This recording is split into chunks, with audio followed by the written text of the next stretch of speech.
All right, good evening, everybody, and welcome to our March 9th, 2021 City Council meeting. We are both virtual and in person.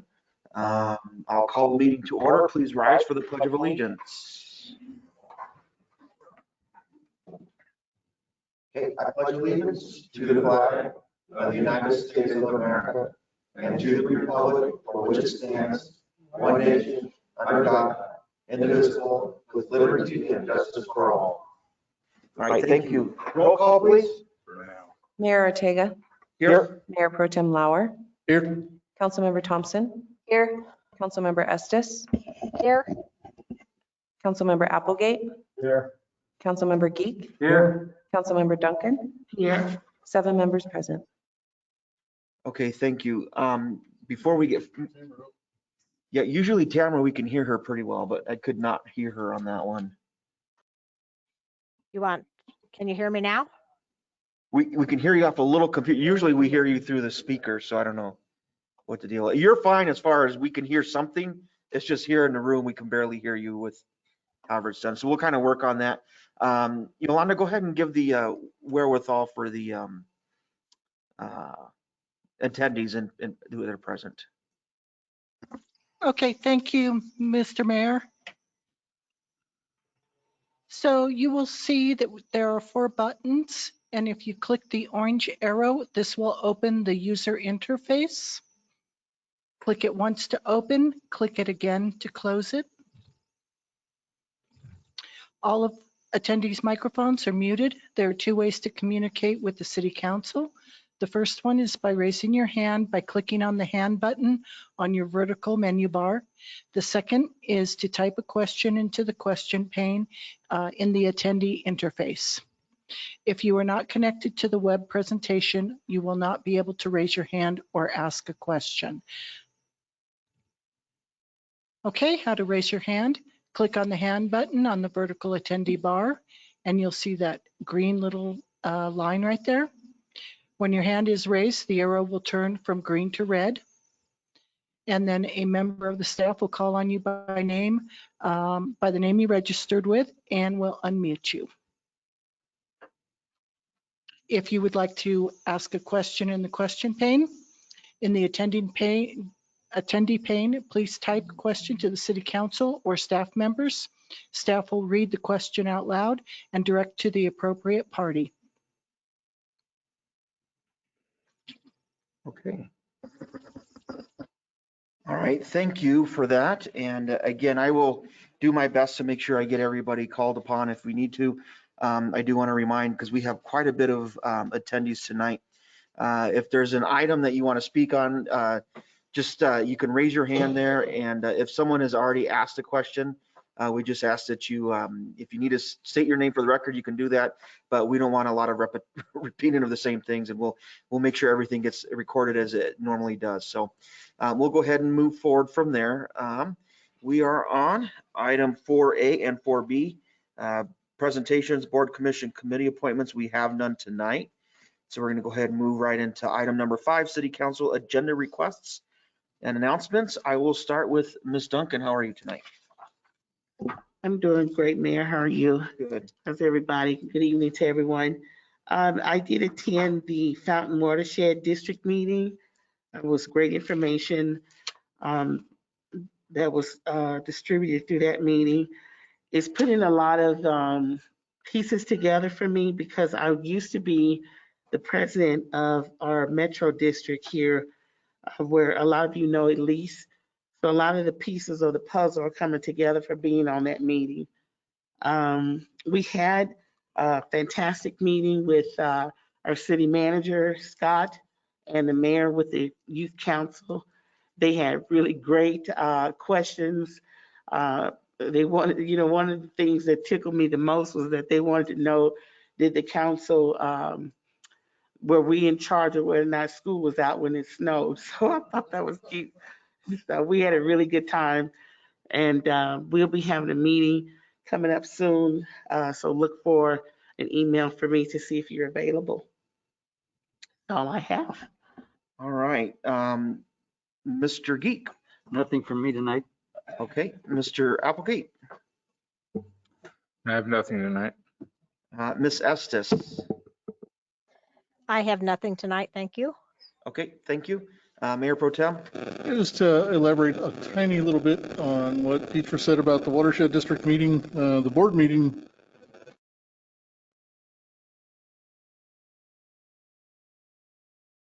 The watershed district board meeting, it was already stated that in January, when we put together all the annual, the intent was to go to voters.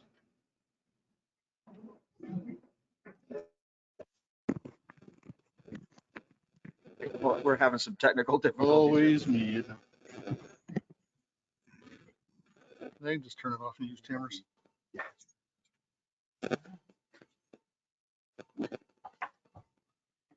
You were that kid, huh? I'm always the problem child. In January, the intent was to go to the voters this November with a ballot initiative for a 2 mil levy. The district is actually authorized in the state.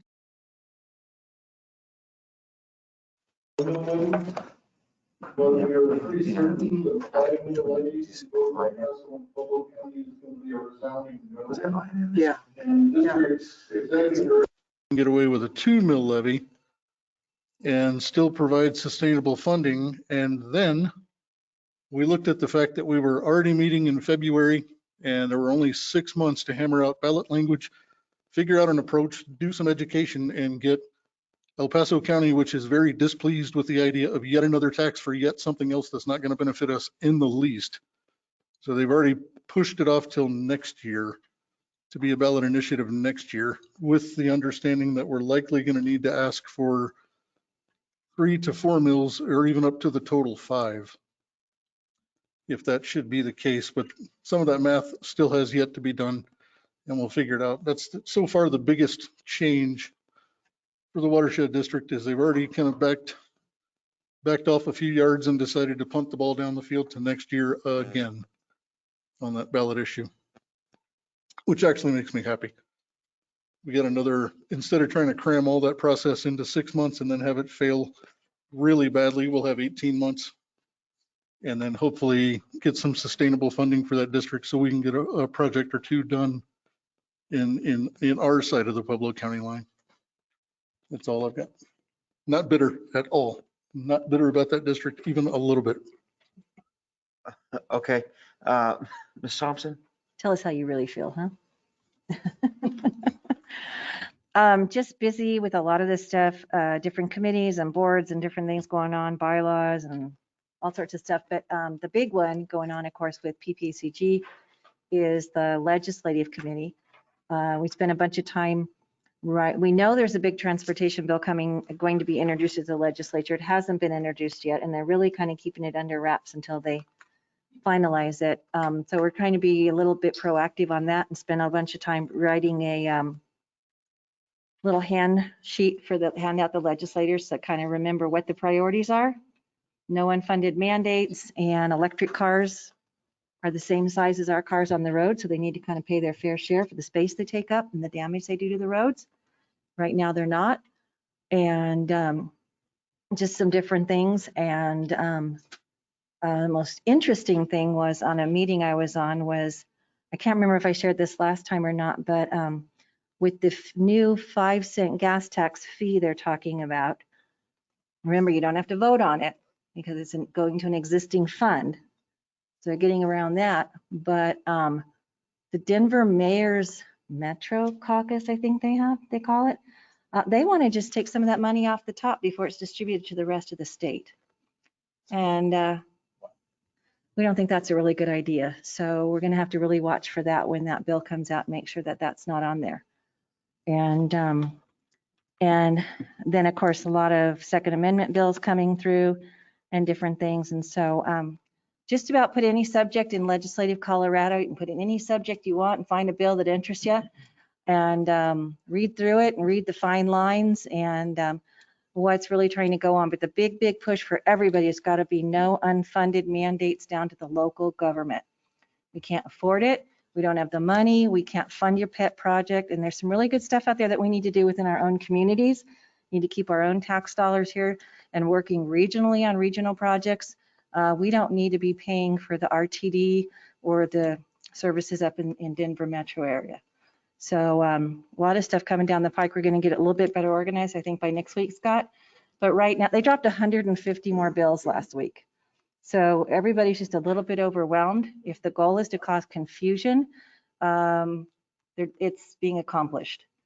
And, and Scott and I were just talking about that, I think, yesterday, that it's just overwhelming the amount of bills and the speed things are moving at, because they're asking people not to come up and testify, to work through lobbyists or to testify in person.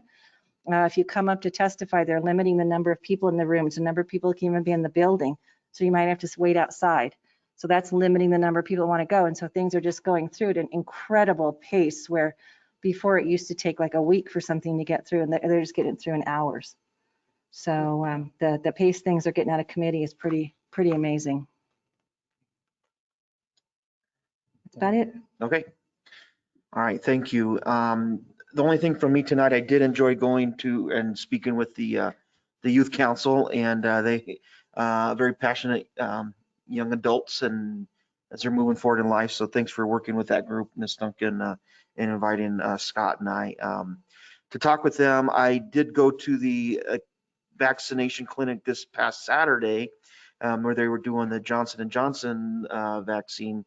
Works a little bit differently than the other two that came out. It's only a one-shot deal, and what I get out of that one is it just really lessens the COVID if you actually get it. So, that they vaccinated 1,500 people. They had a waiting list. When we first got there in the morning, it was at 1,000. By the time we left, the number had climbed to over 1,300 people on the waiting list. So, unfortunately, not everybody got theirs that weekend, but it's running through now pretty quickly. And I think they're looking to hopefully be done a lot sooner than I think they were looking at August. And I think we'll now be at, before the end of or beginning of summer, we'll be through a lot of the population. And that's the hope. And the new CDC guideline that came out yesterday that I saw is if you're in a room with others and you're all fully vaccinated, you don't have to wear masks. So something to look forward to. I just got my second shot a couple hours ago, so I'm working out my arm to see what happens. And yeah, I know, that's what I'm worried about. That's what I'm worried about. But at least it's done, and I can get back to the kids and teaching. And I told the kids, I said, oh, I should be here tomorrow, but just in case, don't treat the sub too bad. But that's where that is on that. I was debating on saying anything, but I'm going to say it anyway. Our governor is really picking and choosing the organizations and people whom he supports, and some of you may agree with him, which I guess that's on you. One that I don't agree with, that he has really been pushing, a lot of people are very upset across the state, is this meat out day he has on the 20th. And it's really just a kind of slap in the face of our agricultural roots that are here, not only in Fountain, but across the state, and the people who work very hard to provide food for and meat and those things. And so I really believe he did it just out of a personal favor to somebody.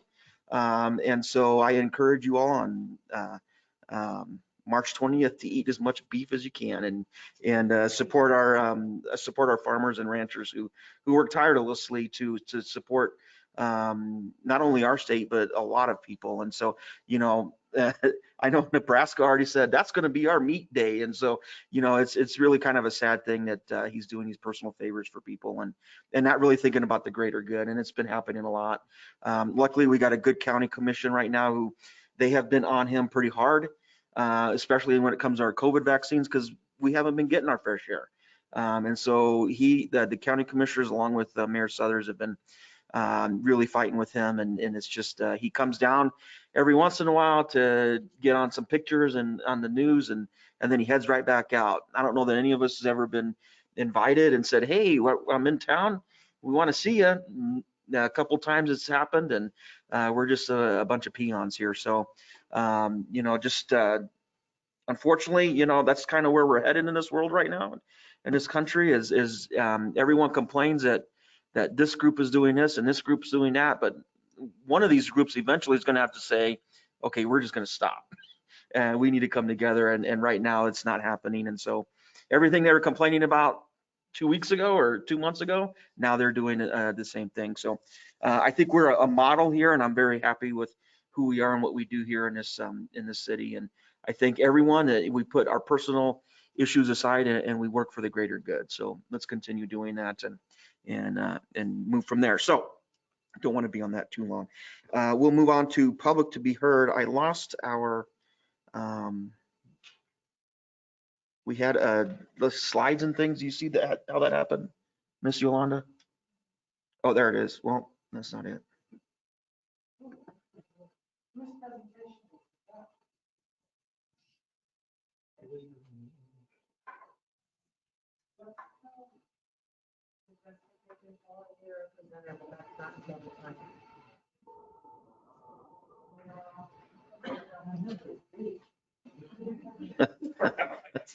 Okay, again, bear with us as we work through our, for those of you who are online and our whole screen just went wacko. So I think she did take over.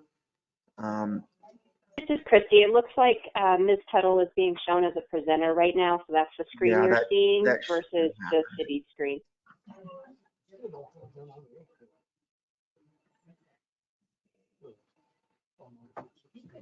By the way, when they said fully vaccinated, I was watching the whole thing and they only said Pfizer and Moderna. Oh, really? They mentioned Johnson & Johnson. Oh, geez. So I don't know what that means. I don't know if that's an oversight or you're not fully vaccinated. Yeah. Don't forget to tell people about 211 either. You called, they're trying to find a vaccination with 211. 211 phone system. Okay, I think we're back on. Miss Thompson? I don't know what you're talking about. Go ahead. I just want to remind you, Mr. Mayor, that if people are still looking to find a vaccination, 211, they can call and they have all the different various clinics that are popping up and information, different things being fed that way. They won't register you, but they can get you information for it. So I've talked to several people this week who, for some reason or another, have missed their age group and are still looking for it. So Okay. 211 is the place to go. And if you Great. go to your doctor, tell them about it because mine didn't even know about it. Oh, So, wow. Okay. yeah, 211. I didn't know that. 211. Yep. All right. Okay. We are going to move on. We are on item number 6. Are we okay, Paul? Okay. Public to be heard. Citizens may address the council on items that are not on our agenda tonight. We ask that you email your questions to the city clerk prior to the meeting at councilmeetings@fountaincolorado.org. Council may not be able to provide an immediate answer, but will direct staff to follow up. And out of respect for council and others in attendance, we ask that you limit your comments to 3 minutes or less. With that, I'm not seeing anybody online with a hand up. Did we get anything from them? Okay, anybody in the audience would like to get up? Okay, all right. All right, so we're gonna go ahead and move on. We're moving on to item number 7, our consent agenda. All items listed under the consent agenda are considered to be routine and will be approved with one motion. There will be no separate discussion of these items unless a council member or citizen so requests, in which case the item may be removed from the consent agenda and considered separately at the discretion of the council. We have items A, B, and C. I do want to make note of item B would be moving our regular city council meeting, which would normally be March 23rd. And it's proposed to move to March 16th, which would be next week, if that is where the council would like to vote. So again, items A, B, and C.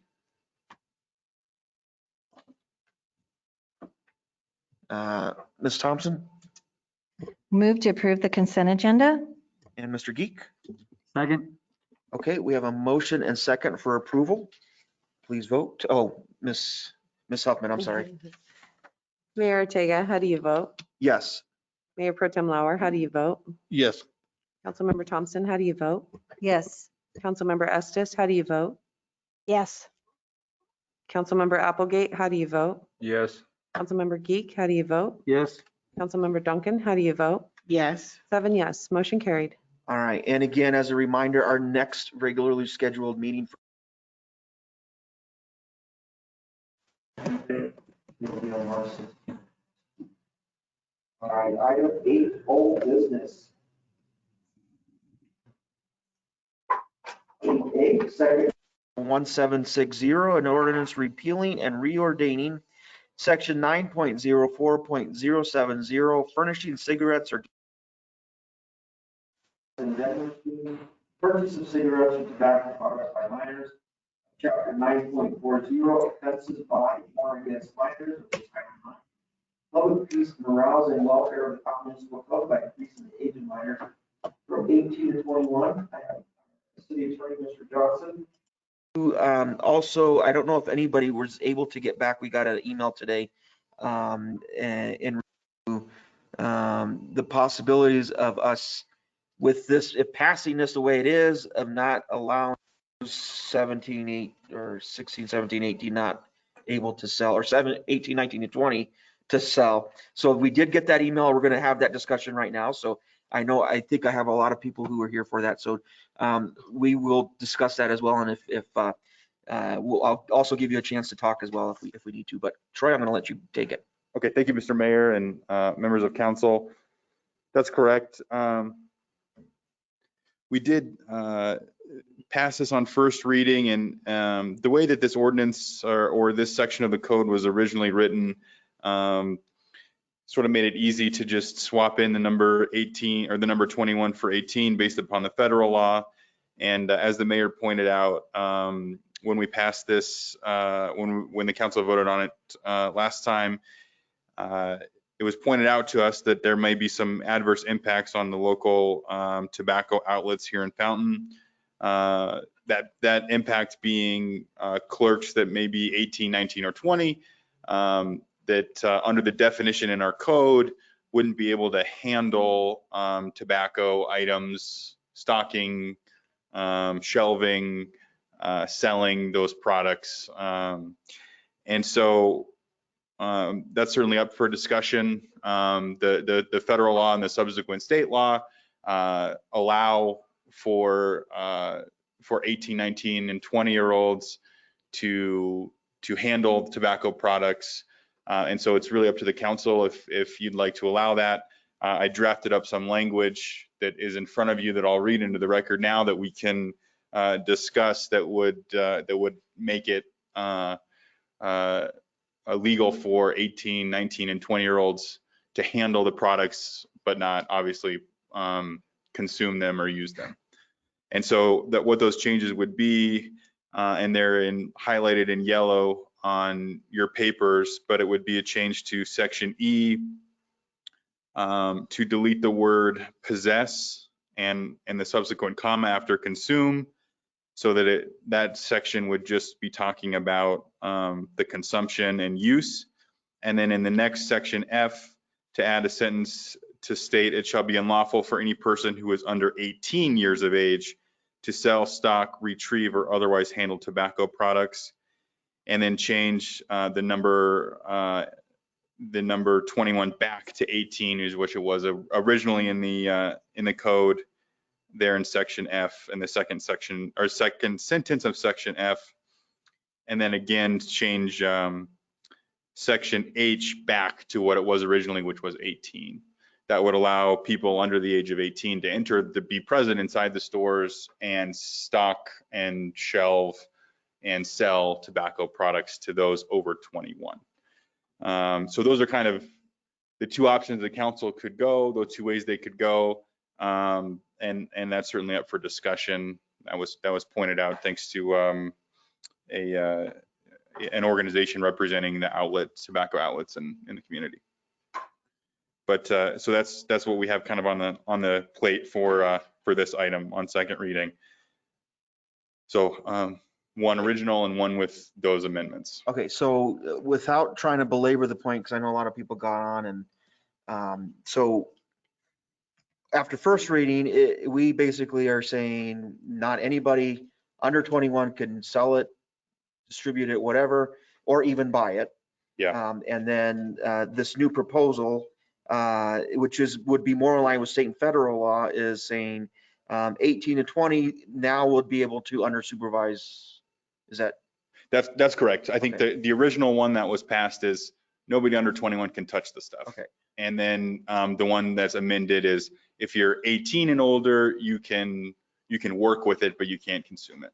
Right. Okay. So in my opinion, it seems like a little bit of just of an oversight we may have overlooked when we've originally drafted this and voted on it.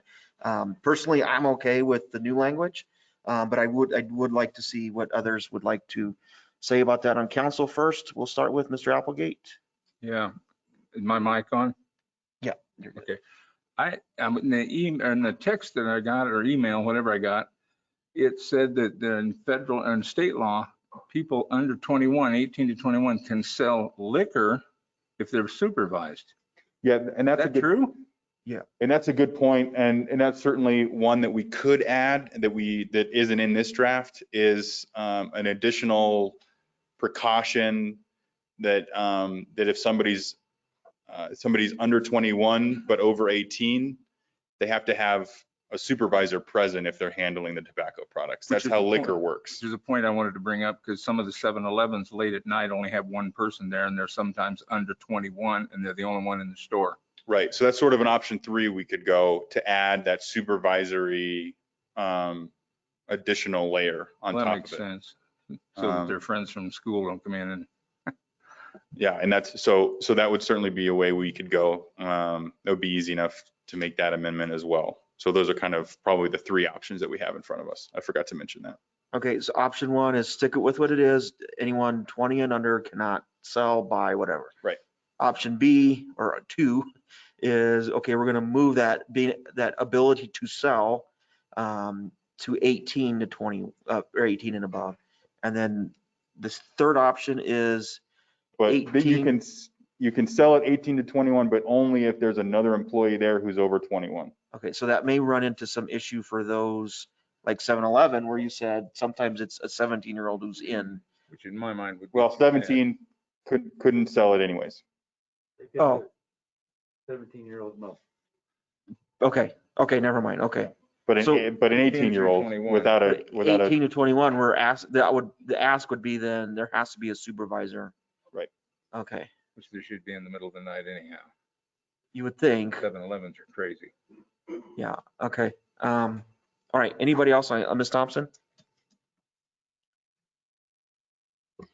So a few years ago, when full strength beer came into like grocery stores, they kind of had the same thing happen to them, that they had to have it so that the clerks that were 18 to 20 could be allowed to ring it up and not have to have somebody run over, ring up the alcohol and, right? So, but they were required to have some type of training on how to, request ID and I believe, Sylvia, somebody correct me if I'm wrong, I don't believe they can sell hard alcohol, just beer at like the grocery stores, right? They still can't sell it the harder. I don't drink, so I don't know what the correct words are, but okay, so it's just for the beer in like the grocery stores. I was real specialized for that, right? Okay, so this would be so that the kids that are 18, I'm getting old, huh? 18 and 19-year-old, 20-year-olds can sell it. And are they going to be trained like they are in the liquor store? If they're going to ask for ID, is that a requirement? Full ID when they sell tobacco products in these places? Yes, the store policy, we do a follow-on check. So we do follow-on spot checks at all the stores. Once we identify deficiencies, part of the solution is retraining, fix, control measures, policies, procedures before we ever get to ticketing. So we always encourage that. And so far we've had great compliance. That's why usually our compliance rate is so high. So anybody under 21 would pretty much know that their job is on the line if they sell it to somebody that they don't ask for ID for. Absolutely. And most of our business owners know it's in their best interest to provide that training and have oversight internally to make sure they're doing the right thing. And I think we do a pretty good job of it here with our kids. I've heard we do. Yes, we do. I've heard we're one of the most compliant cities around. About with that. 90%. Yeah, and that's really great. Thank you for that. Yes.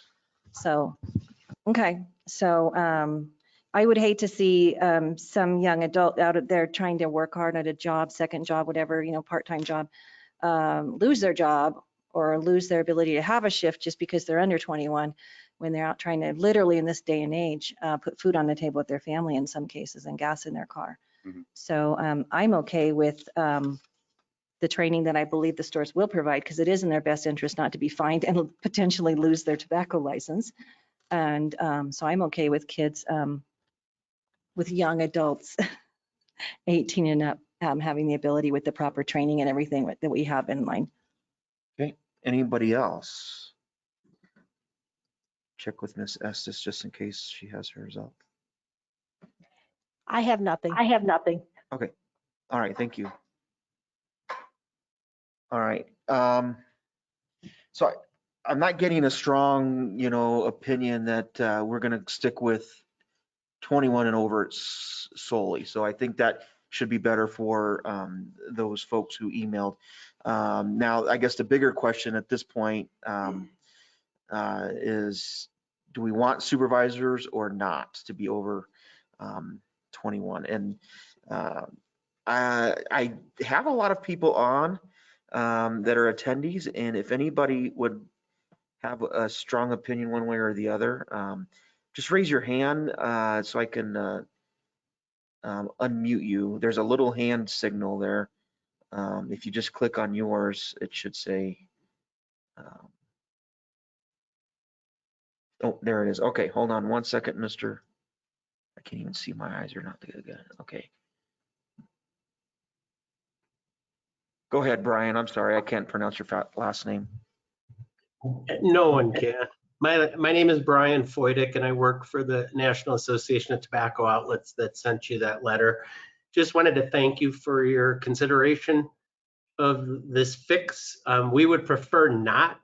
I don't know the exact, I haven't surveyed the membership in Fountain, but the situation, all the stores train their employees. They have strict federal and state now licensing and now local licensing and compliance. But the ones I would be concerned about would just be the very small stores or family-owned stores where somebody's working by themselves that's 18 to 20. But we just appreciate your consideration of it all, and that I wanted to let you know that. Thank you. Okay, thank you.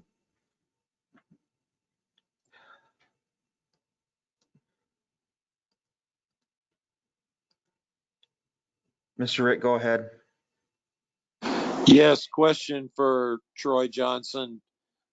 Is this something we've got to pass tonight, or can we table it to get some feedback from the local businesses since we've got so many options? Thank you, Mr. Mayor.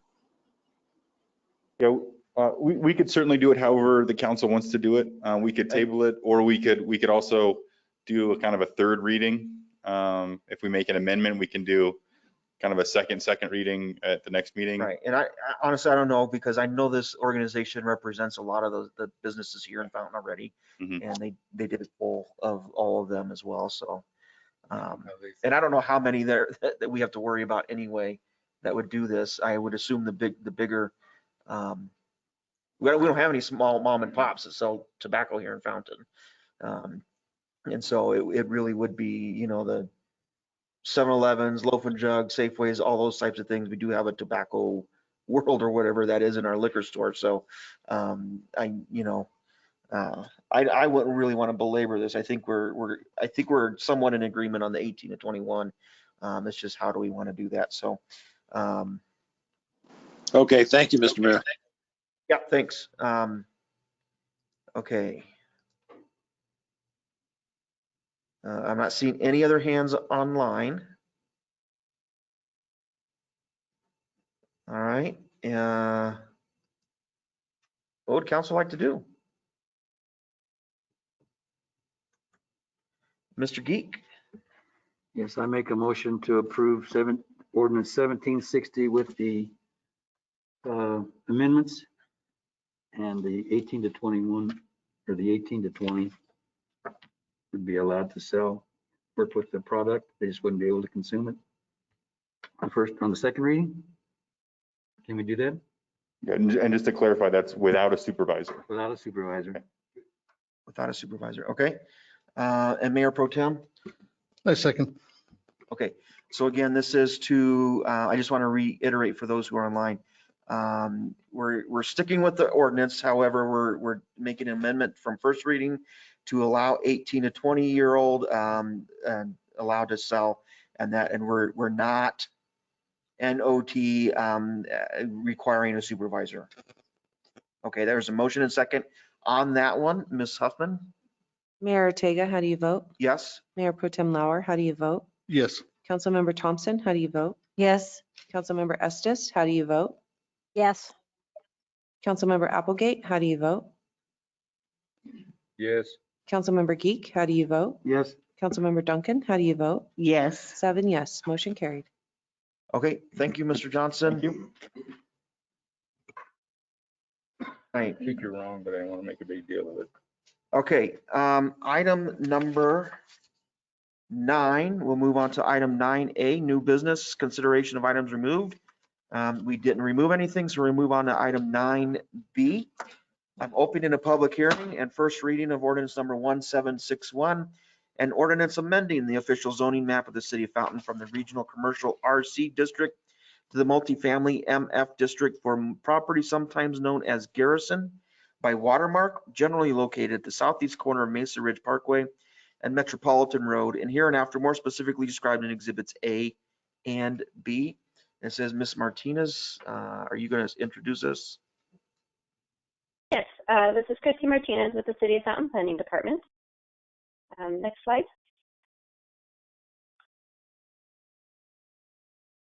Next slide.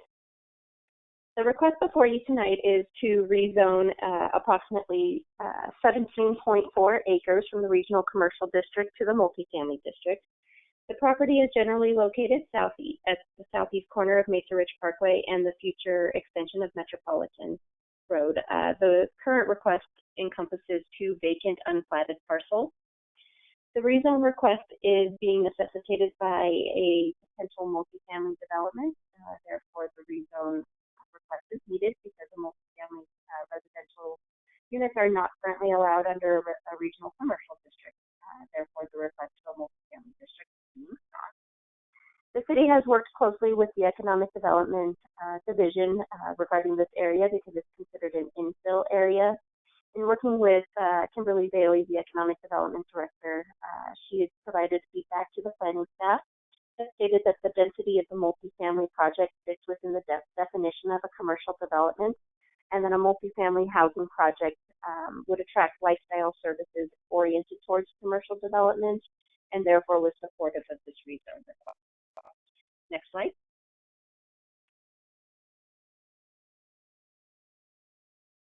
To the north of the proposed rezone is vacant, unplatted property on the north side of Mesa Ridge Parkway that is currently zoned multifamily, in addition to the Mesa Ridge High School. To the southern side of the parcel is vacant land, which is planned unit development, known as the Crescent Canyon Development. To the east is commercial development, part of the markets at Mesa Ridge, so the eastern boundary of this parcel would border the Walgreens and Advanced Auto and the Black Bear diner that's along Fountain Mesa Road. Staff has been working with the engineering department regarding the accesses. There is a proposed access to the east along the eastern boundary of the community, which would connect into Heron Avenue, which is the access road that's between Walgreens and Advanced Auto. We're also working with CDOT and the engineering group as potential access points to Mesa Ridge. The access and improvements associated with the accesses are going to be further evaluated with future applications of the subdivision development and the site development plan. Next slide.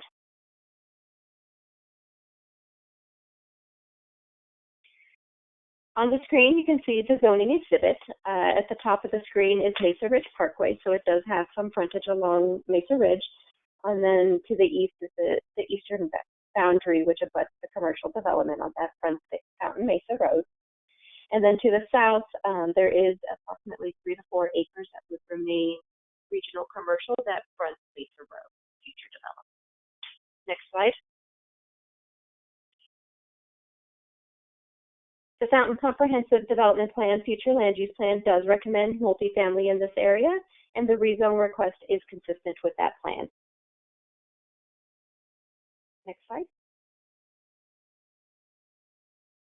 Staff finds that the rezone request is generally consistent with the review criteria outlined in section 172450, specifically criteria 1 and 2, which stipulates that the request is consistent with the Fountain Comprehensive Development Plan and that the request is compatible with the surrounding zoning and land use. This item was presented to the Planning Commission at the February 3rd, 2021 meeting, at which time the recommendation put forth by Planning Commission was a favorable vote by a 6-to-1 vote. At tonight's meeting, staff would recommend approval of Ordinance 1761 on first reading, which would request the rezone of the 17.4 acre property generally located at the southeast corner of Mesa Ridge Parkway and the future extension of Metropolitan from the Regional Commercial Zone District to the Multifamily District. Are there any questions for staff? All right, I am looking. Mayor Pro Tem? Yeah, just out of curiosity, with it being a 6-to-1 vote, who voted no and what was their reason? I believe it was Member Johnson who had some concerns about adding additional residential development to the area and the limited commercial businesses in the area.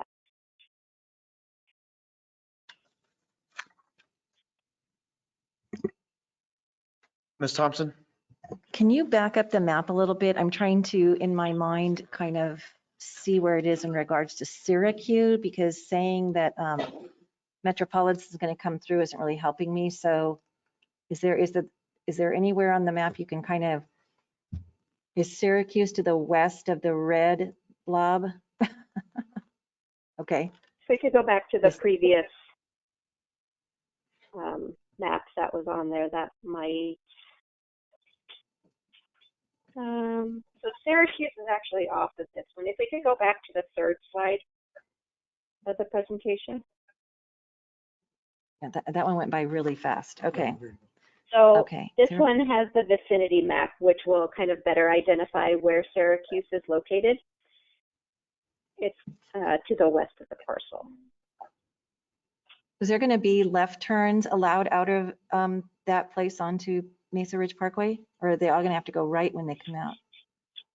We're still working with CDOT in terms of any access viability along Mesa Ridge Parkway, whether that would be a signal or limited or restricted access to Mesa Ridge. Isn't that divided at that point right there with it in the middle? I mean, that would take some major, but at this point, if it develops, it's going to be all right turns out of there?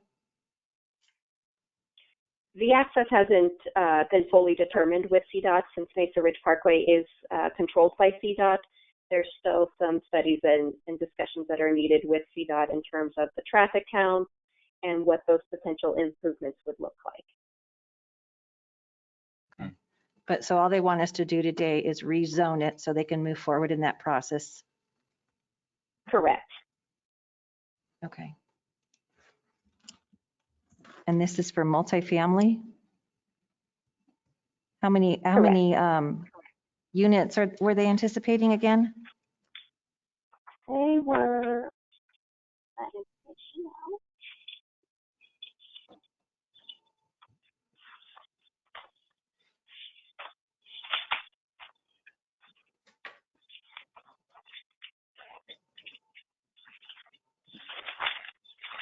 I believe it was 280.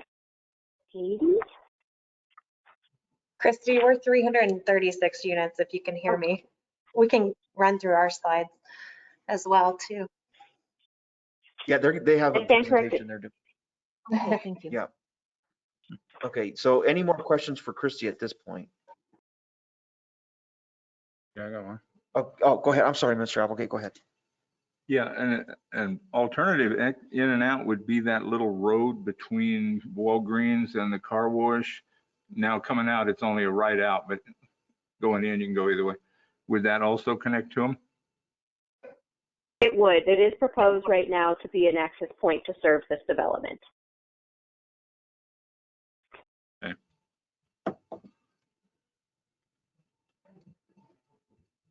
Okay, Christy, go ahead.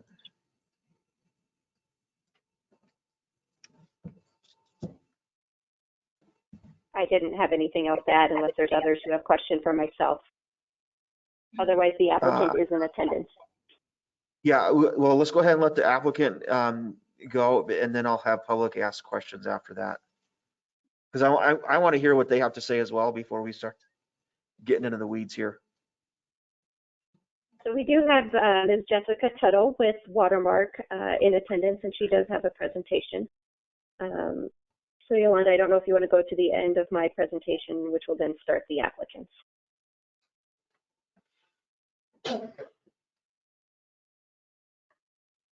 There we go. Thank you, Christy. This is Jessica Tuttle. Can you hear me okay?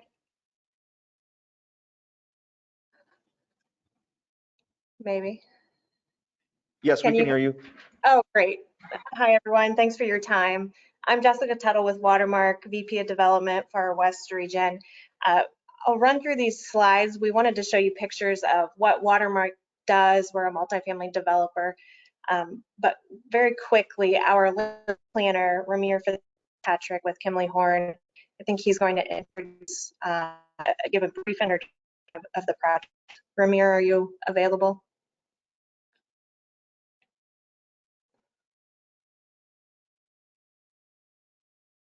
Christy, he may be muted. I'm not sure if you can unmute him.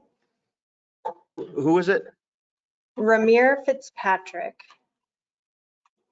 And if it's, yeah, I see him. 1 second. I see him. Thank you, Mr. Mayor. Well, I don't see where we can add him so he can. Okay, I can flip through these slides, then maybe at the end if you can join, if that works. Am I able to drive? I think I'm. Oh, there's Ramir. Yep, I'm live now. Good evening, City Council, Mr. Mayor. I won't repeat some of the things I had in my introduction because Christy Martinez covered some of these things. I do want to introduce ourselves as a representative of Kimley Horn as the project planner, and we're working on the civil engineering as well. We do have SM Rocha LLC, transportation consultants, that prepared the transportation impact analysis and should be available to answer questions regarding access and the ongoing CDOT issues. I do want to state that we do have final plat and development plan applications ready to submit pending approval of this rezone action. As Christy stated, the project is, the site is identified in the city's master plan or comprehensive plan as a future multifamily land use. And as such, the master plan does provide some additional details on the types of amenities and open space and recreational amenities that are anticipated to implement this multifamily zoning, and all of those will be included in upcoming development plan applications. So I'll just kind of defer back to Jessica to go to the presentation and be available to answer any land use questions at the end. Great, thank you, Ramir. So I'm with Watermark. I wanted to show you who Watermark is, and the best way to do that is to flip through pictures of what we've built. So next slide. If you're driving, you can click through these just every second, basically, so we don't waste time. But here's an example of our 3-story garden.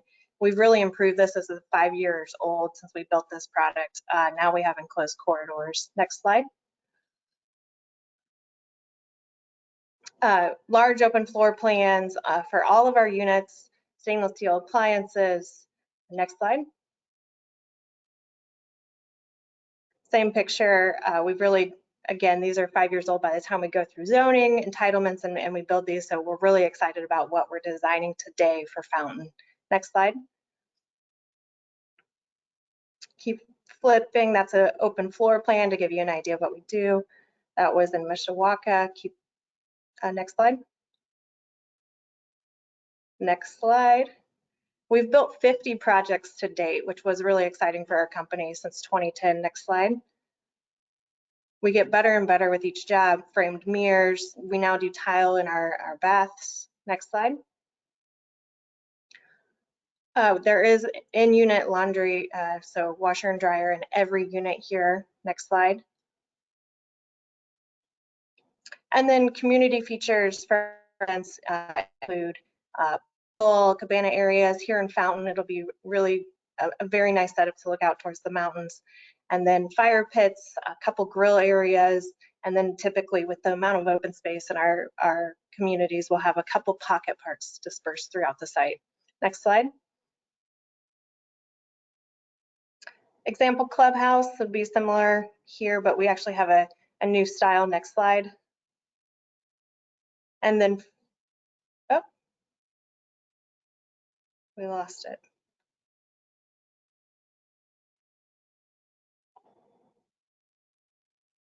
Was that much? I guess that's it. So sorry, my presentation was cut off, but just to wrap up, like I said, we've done 50 projects to date. And so this will be 54th when we start construction. We're hoping to start later this fall, and then it'll take a couple years. We are planning 336 units. And so with that, we have 39% one beds, 50% two beds, and 11% three beds. And then really there's 5 criteria that make for a good project for Watermark. After we've gone through all of these projects, what we've learned is that we need to be close to major thoroughfares to be successful, which here you have Mesa Ridge and you have I-25. We need to be near high-end housing and retail. So here we're next to retail, immediately adjacent on the east side. And then a lot of times we'll look for barriers to entry. Here in Fountain, there's not a lot of multifamily zoning, and really there's the story here is there's only one other multifamily comp for us, which is really unusual. When we built the 2 projects we did in Colorado Springs, there were thousands of units coming in on top of us. Here there's only Mesa Ridge Apartments, and monthly we'll check their occupancy and they're at 98% occupancy, which is really good and shows built up demand for multifamily housing. So with that, I will open up any questions. Okay, thank you. I'm going to go to council first if there's any questions for the applicant. Just want to verify, these are apartments, not condos, right? That's correct. They're They're market rate. Market Okay, rate. thank you. Okay. Right now, I don't see any other questions from council. And so thank you, Ms. Tuttle. I'm going to, it is a public hearing, so I'm going to go to public. I have at least one hand up. Mr. Miller, let me unmute you. And you may also turn your mic on and you can ask your question. There you go. Yes, can you hear me? Hello, can you hear me? Yeah, we got you. Yes, and I do apologize for missing any previous meetings.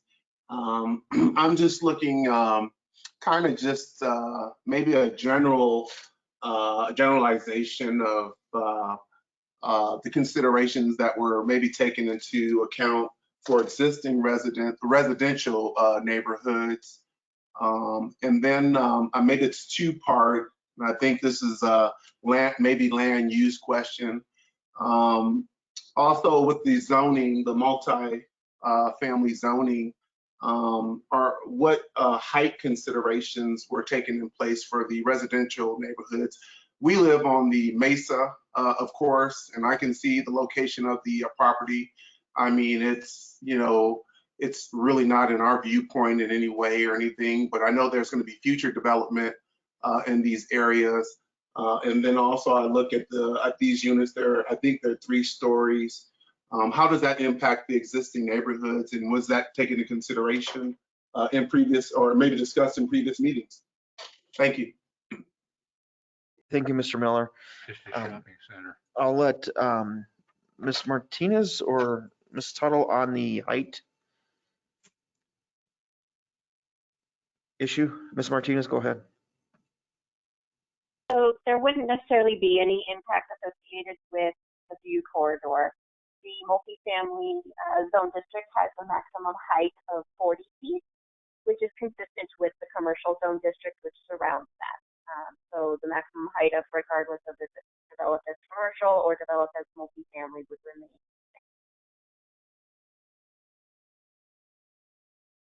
Okay. I kind of heard that. I didn't.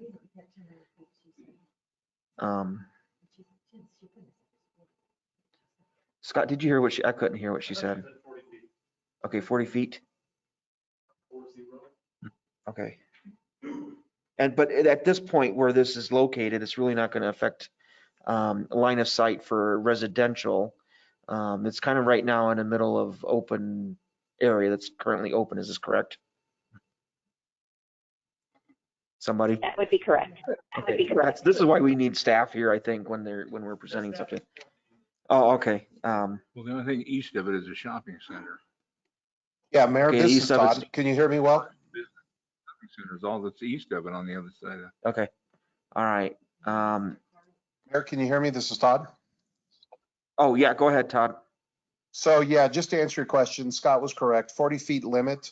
So it's the same as the commercial areas that surround this. Just to the east of this is Walgreens and that area.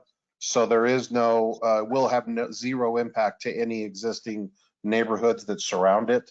So it is consistent with the same heights as the commercial area that it will border to the east, and it won't impact any current residential neighborhoods. Okay. Mr. Miller, go ahead. Thank you. And then I guess my first question was just very general, just the future planning and the impact of the residential neighborhoods.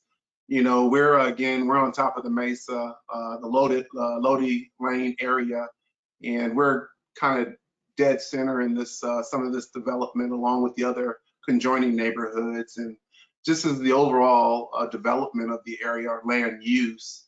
I guess the consideration for the existing neighborhoods, I guess the visualization for those existing neighborhoods. So To be I'm sorry. In their integration, if that makes sense. Yeah, I think I get you. And just, you know, as we continue moving forward with the different types of developments, just ensuring that we're, you know, thinking of current neighbors that are already there and any impacts that may have, whether it's line of sight, whether it's traffic, and you know, these are all bits and pieces of this bigger conversation that even staff has well before it even gets to planning commission. Planning commission obviously has a lot of opinions and things, and they work through those issues as well. And by the time it gets to here, you know, a lot of those have been vetted pretty well. But we always have other things that come up. So yeah, we'll continue to think about those as well. And you know, we're at a part in our city where we're going to be adding a lot more variety in things that we didn't used to have. And in some of the places that have traditionally been open space and people have been sitting on for years, and now we're at a point in building and things where now we're going to see some different ideas of things too. So you know, we all got to work together to ensure that we're bringing attractive products. We're also bringing products that are going to be useful and used as well. And we got to work on the impacts to the things that are currently here. And that's our biggest issue, I think, in most cities that deal with growth is in the way that we have. So thank you, Mr. Miller.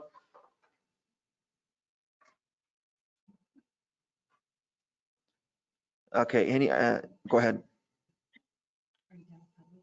No, not yet. Mr. Neal, let me unmute you here.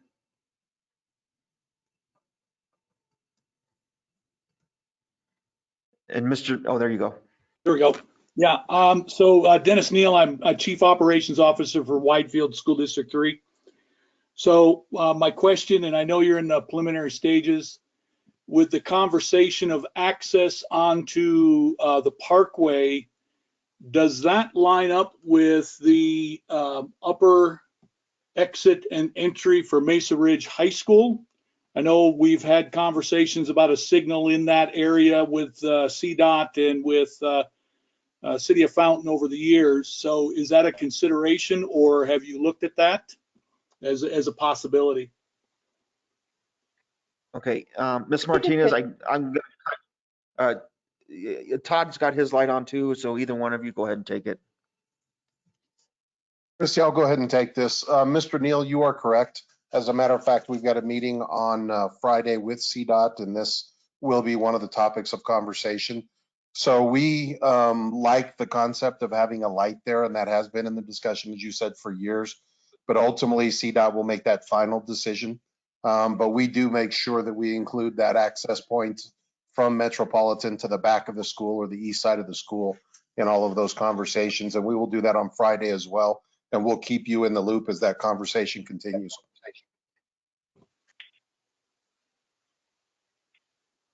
Thank you. Okay. Yep. Thank you, Mr. Neal. Anybody else online? Okay. Mr. Neal, did you have anything else? No, that's all. Thank you. Okay. Thank you. Okay, Miss Jean, come on up. Yep.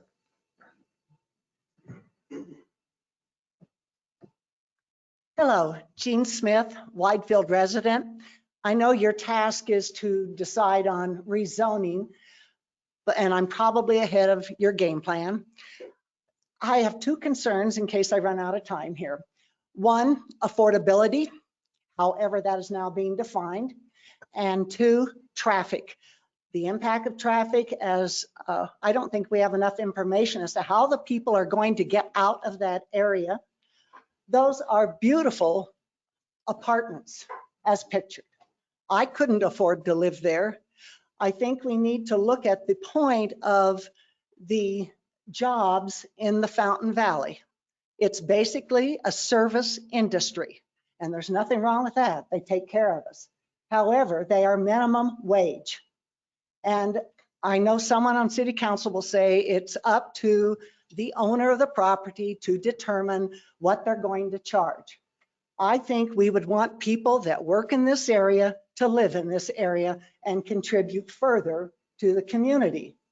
And like I said, that would be beautiful up on the hill. But, you know, I just don't see that, you know, you're going to have to bring in other people other than the people that work here to rent those apartments. My other concern is, and it's not too clear, the impact on the light at Syracuse, which is forever an issue. How are they going to get out? There was one description in the paper that there would be a road, an access road that would go from the apartments down to Syracuse. Then, as Ms. Thompson said, are they going to make a left-hand turn, right-hand turn? These are people that are going to Fort Carson, probably for the most part. They're going to have to cross one or two lanes of traffic, get over to a left-hand turn lane to get onto Mesa Ridge Parkway. Where are they coming down at? Are they straight across from the gas station? Have we thought about that? Where is that going to be? You've got people that are going in for gas, they're coming out, they want to make a left-hand turn. If they're smart, they'll make a right-hand turn, go down to Mesa Road, up. You know, it's a beautiful concept. I think they're in the wrong place. And I would like for City Council to, you'll probably approve the rezoning, but think about the planning of all of this in terms of how many, you said 326 units? You know, now not all 326 people are going to be on the road leaving at the same time, hopefully, but maybe they will. And the impact of that on the light at Syracuse and Mesa Parkway. Traffic is only bad there 3 times a day, morning, noon, and night. And it's constant. You know, we're looking at from 5:30, 6 o'clock in the morning till 8:30. Then 11 or 11:30 to 1, and then again from 3:30 to 6. And it's a freeway, Mesa Ridge is. You know, so I think that there are some concerns, traffic safety and the impact of that intersection. You know, and I don't want to hear it's growing. We're growing, I know. But I think make decisions that are going to be for, you need apartments. Make them that the people in this area can afford. I mean, those are beautiful. Absolutely what they've pictured, a beautiful complex. But I just, I don't see that the income of the residents in this community can afford it. Thank you. All right, thank you. Mr. Miller, your hand's back up. Did you have something again? Oh. I do, thank you.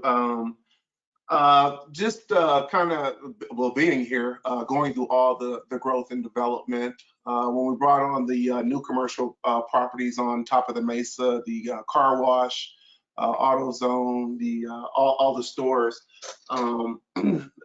we did have a bout with displacement for rodents, mostly the prairie dogs that we have all through the ranch land here downhill from us. Also, the field mice and other rodents that are, I think rabbits are pretty common around here now.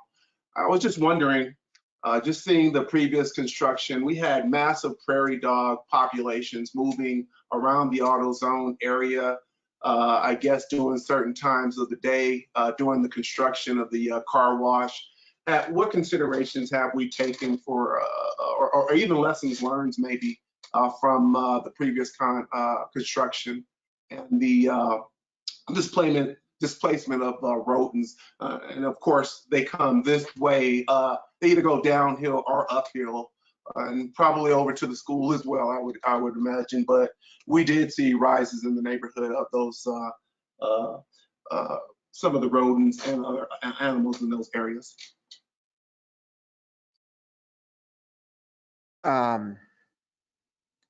Well, really, I don't know that there's a whole lot of consideration taken on those when, it's not something to laugh at, but I mean, we're kicking something out of its home. Correct. And so they have to go somewhere. Yeah, and they do. I remember when I moved into a new house here and they were building right next to me, the amount of crickets, it was just the weirdest thing, the amount of crickets that ended up in my house. But I understand about that as well. So I don't know that unless it's an endangered animal, I don't know what the mitigation looks like. It just kind of depends on how they decide to do that. Oftentimes it's just they start moving dirt and those animals move on. And so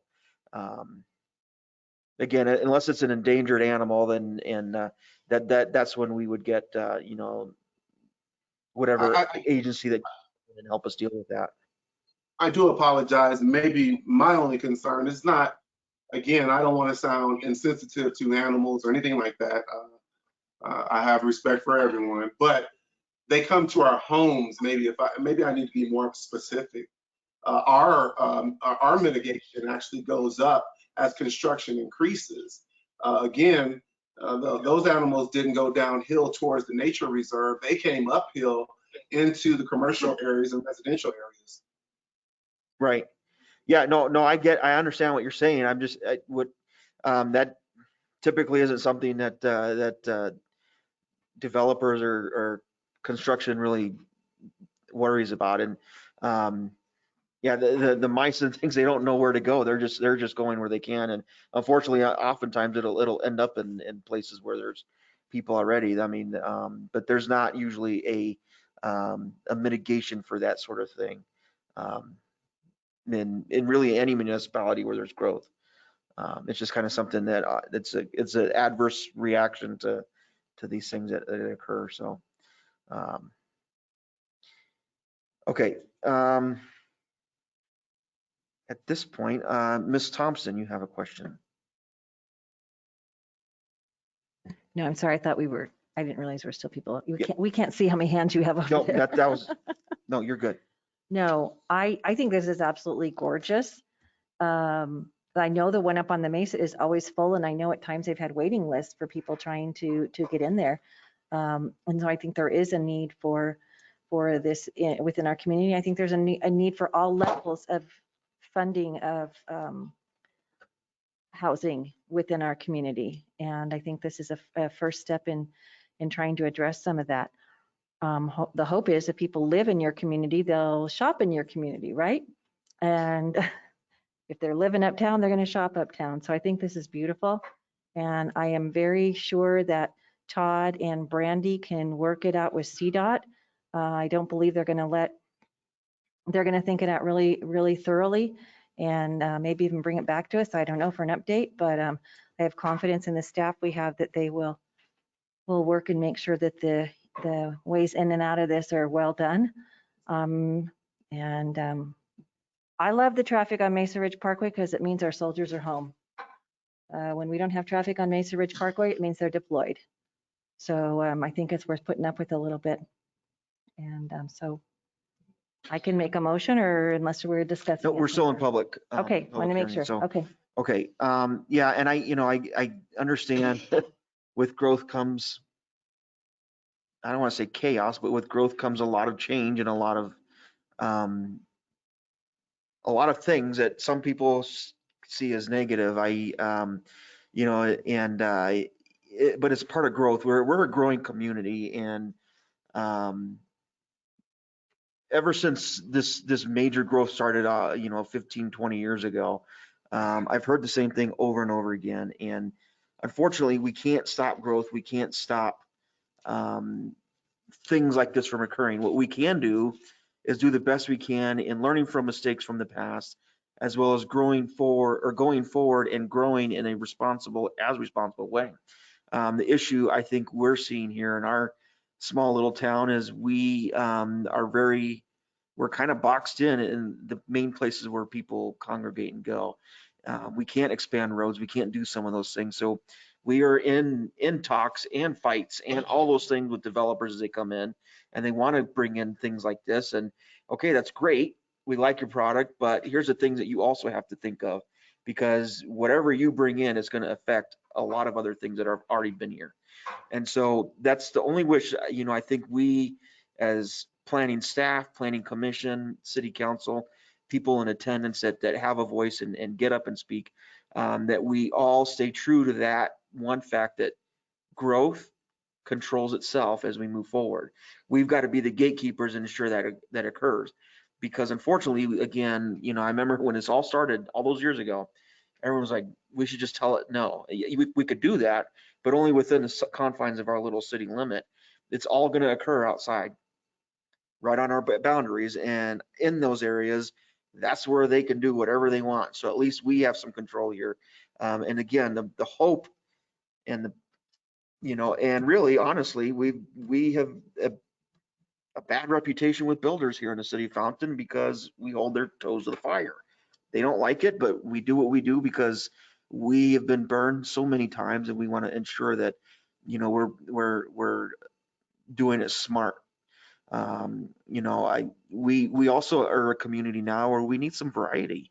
We need some change. We need some different products and things, and whether it's housing, whether it's commercial, whatever it is, to ensure that the people that are here and moving to Fountain have those opportunities for different things instead of being a cookie cutter home. You can go to all those little developments in the Springs and one looks like the other one, and that to me that's very boring. So we'll continue pushing and continue working with these developments, and CDOT is another issue that we're going to push as hard as we can to make sure that works out, because we need to control that traffic up there. It's super busy. It's a major thoroughfare, and we need to do our best to ensure that we create access points that are going to be, again, smart and keep traffic moving. So we'll keep doing that.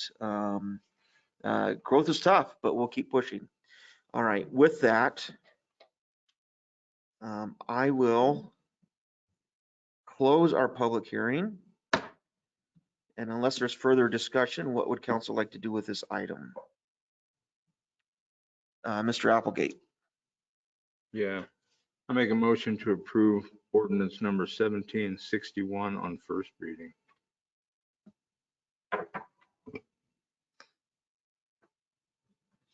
Ms. Duncan? Okay, we have a motion and second for approval on first reading. Ms. Huffman? Mayor Ortega, how do you vote? Yes. Mayor Pro Tem Lauer, how do you vote? Yes. Councilmember Thompson, how do you vote? Yes. Councilmember Estes, how do you vote? Yes. Councilmember Applegate, how do you vote? Yes.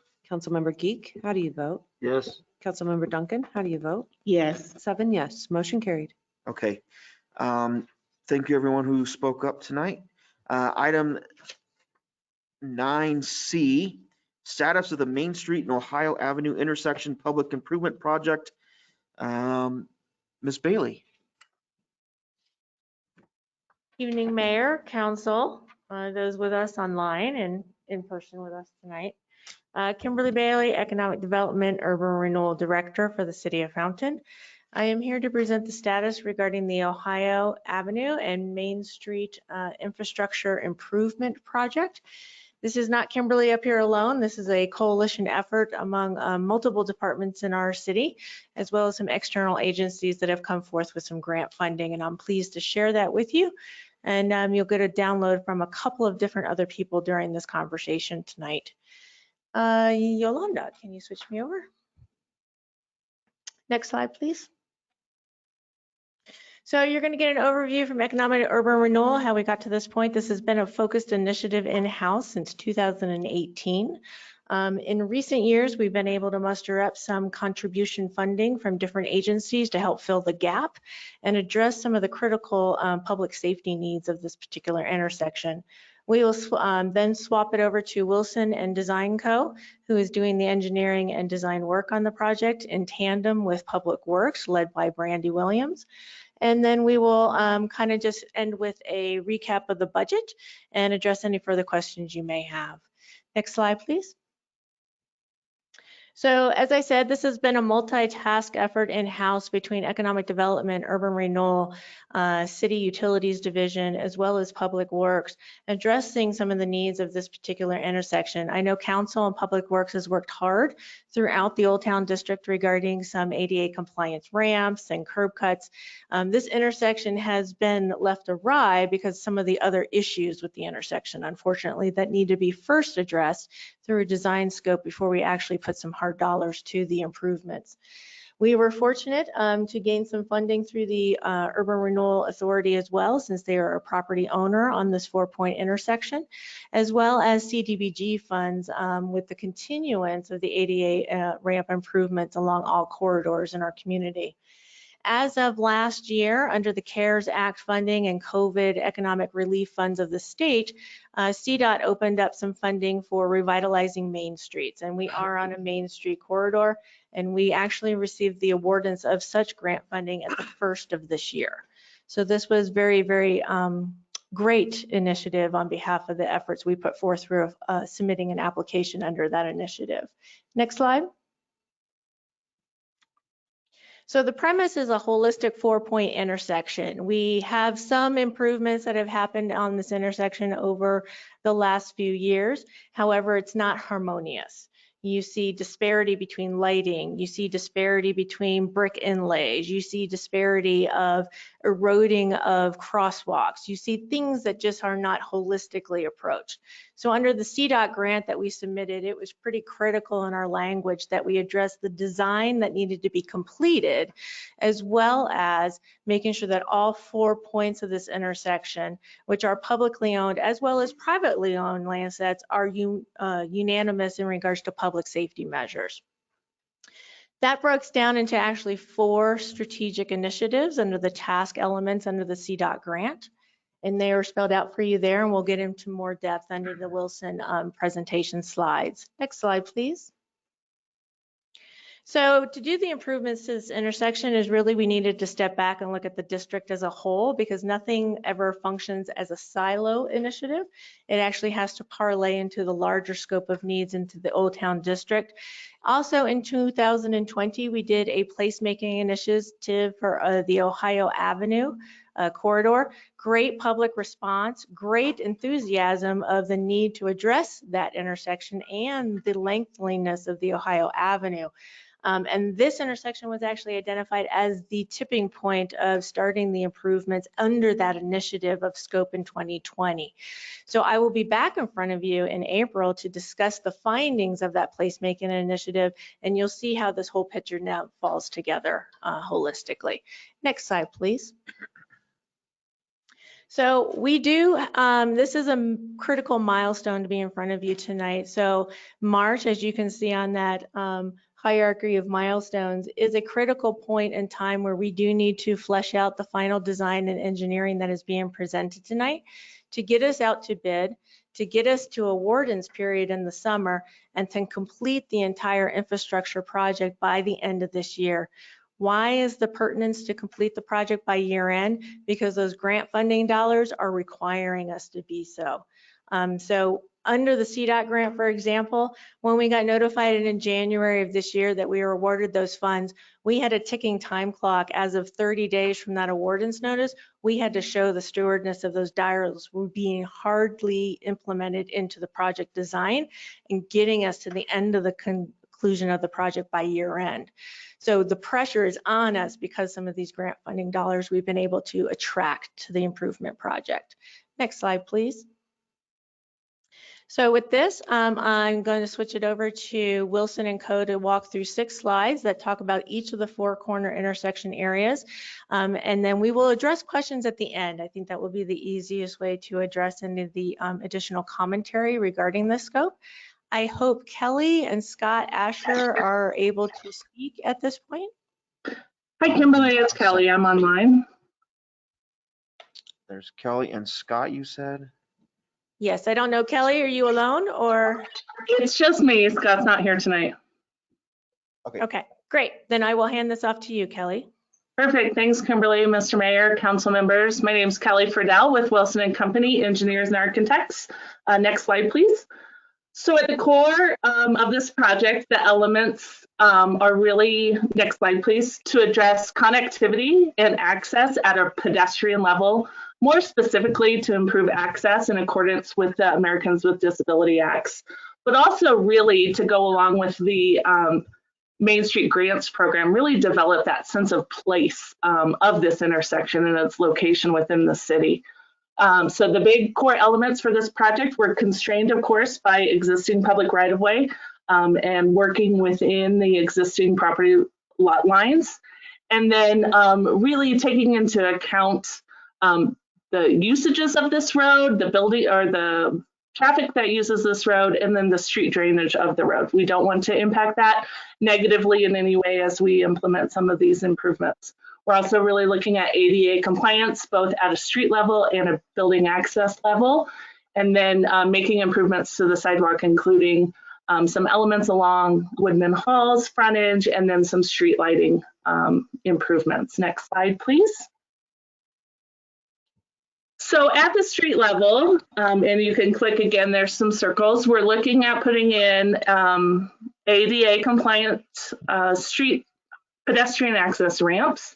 There'll be directional ramps, so 2 in each direction that will really funnel pedestrians either east-west or north-south, not the type of ramp that's at the apex or the corner of the ramp like it is now. This is much preferred. I think actually the northwest corner is the only one with an apex ramp. This is much preferred to meet the requirements of ADA and provide safer refuge for pedestrians as they're crossing the street. And the other element to this is colored concrete in the intersection. So this will all be at grade. There'll be no raised elements, which will help with both drainage. There won't be any impacts to drainage through the intersection, nor will there be issues with, sometimes if we were to put in raised islands or other channelization like that, sometimes larger vehicles like school buses or garbage trucks or delivery trucks may have trouble navigating such narrow roadways. And so demarking the crosswalks, allows for a safer feeling for the pedestrians, and this is where they're supposed to be, but still allows for those movements of the larger trucks and vehicles. Next slide. So another big change or element to this is changes to the on-street parking and access to the north of the intersection. So you'll see, and you can click through, there's some circles there. On the east side of the road, we're adding a little parklet area, what we're calling a parklet area.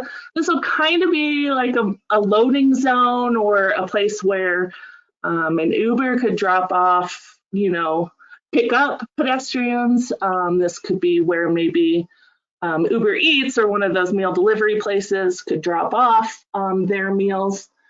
Just really used for quick loading and unloading. The side benefit to this area, we've really witnessed traffic kind of using this northbound area and using this area where the parklet is in particular to flip that U-turn to turn around on the street and go to utilities where the utility mailbox drop-off is.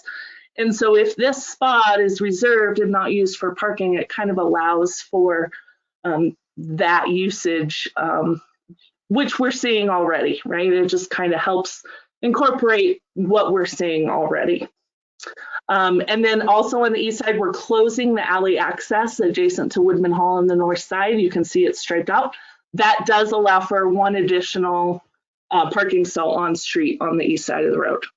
Switching over to the west side, we'll be moving the handicapped parking spaces. So the two stalls that exist on that west side will be consolidated kind of at the north end. And we'll remove the ramp that currently has like a joint alley access. It doesn't meet the minimum requirements for ADA access. So we'll combine the access there at the kind of joint handicap parking location and allow for a pedestrian ramp at that location. So the next slide really kind of shows the street level view of what that will look like. If you can go to the next slide, please. So this is kind of, and forgive the rudimentary drawings, this is what happens when you tell engineers to draw public involvement pictures. The ramp will kind of, and there's an additional picture if you click again, the ramp will be located in the center of the two stalls. Oops, maybe that disappeared, sorry. The center of the two stalls to allow for access to both of the buildings at 101 North Main. Next slide, please. So then moving on to sidewalk and lighting improvements on the west side, and I'll detail this more in the following slides. We're going to make sure that we maintain a minimum 5-foot access way. So part of what I'll talk about soon is ramp improvements to the buildings itself. And so we need to make sure that there's sufficient access way on the sidewalk outside of that. So we'll be widening the sidewalk just 2 feet on the west side, kicking that curb line out just slightly, about 2 feet. It still allows for the same angular parking on the west side. Then moving over to the east side along Woodman Hall, we'll replace all of that sidewalk, get rid of the cracks and the bumps and the lifts and all of that in the sidewalk. We'll put in, and you can click through, I think there's photos here, hopefully, the same red brick detail that's on the south side of the street. So it's similar to what was there before. We'll just carry that over to the north side of the street. And then the existing, if you're familiar with the Woodman Hall location, there's some window wells down into the basement area. And so what we're going to propose to do there is, instead of filling in those window wells, they're not needed for access, they're not needed for egress. We're going to put in some glass tile blocks, and I think that's the next picture. That will just cover it. It'll allow light to come into the basement, but it'll be at grade and at level with the sidewalk itself. And then the last 9 additional LED streetlight fixtures will be placed in the intersection in conjunction with City of Fountain Utilities. So then, if you go to the next slide, please. I talked about modifications to the building entrances due to ADA. So the 2 entrances on this west side of the building were both analyzed to see if they met minimum ADA requirements. And so we looked into it, and while this access at the southern part of the building largely meets requirements. There's a slight ramp problem.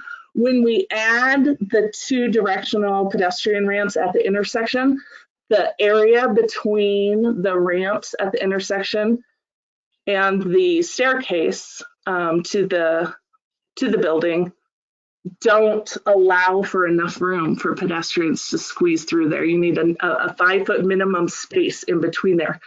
And so what we're proposing is just kind of shifting everything to the north. We'll still use the same black railing. We'll stretch out the ramp so it's a little bit flatter and meets the minimum requirements. And then, like I said, this is where you'll see that flow line or the curb line that's there will get kicked out about 2 feet to accommodate that wider sidewalk area. We're still planning on avoiding any impacts to the integrity of the buildings. So the big planters or the balusters that are there, those won't be impacted. They'll stay where they're at. We may have to move the utility payment mailbox that's kind of tucked back there. We'll just kind of switch it over to the other side wherever it makes sense. So then the next slide, and this is my last slide, moving to the access to the north. So this is the area that we really did meet some problems with ADA accessibility. The ramps were too steep, they weren't wide enough, and there were drainage problems, right? With the solid walls on that, snow would get in there and it would just kind of sit there and be there for a while, right? So we're proposing to replace the 3 ramps there with a series of just 2. So we'll lengthen it out a little bit. We'll still have access at both of those doorways that are there. And then we'll change it to the same railing that's used on the entrance, further to the south, closer to the intersection. So it'll be consistent with that black kind of railing area. And then, again, we've got to make sure that we've got that 5-foot distance between that end of the ramp and then our new handicap ramp that's on the street that we're putting there, which, because we're eliminating one of the 3 ramps and going down to 2, there's that room for pedestrians to continue through in between all of the ramps.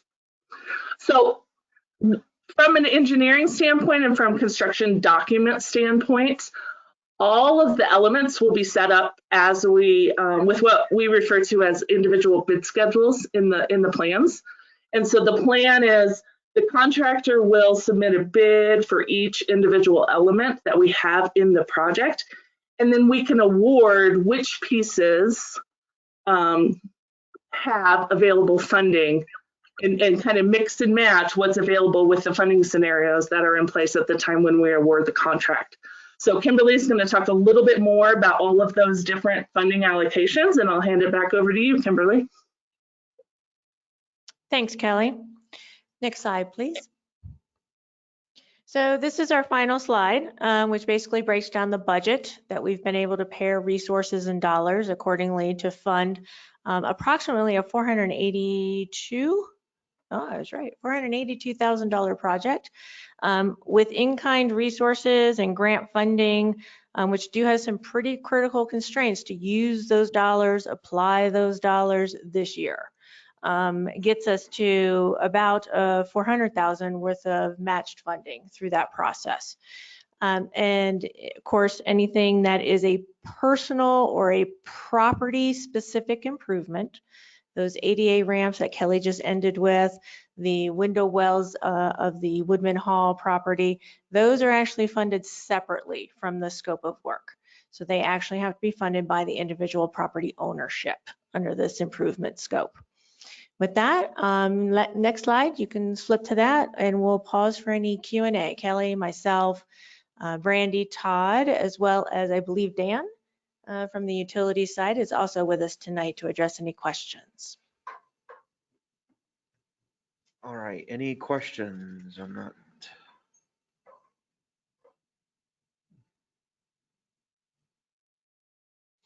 Okay, I'm not seeing any online or no lights are on, so.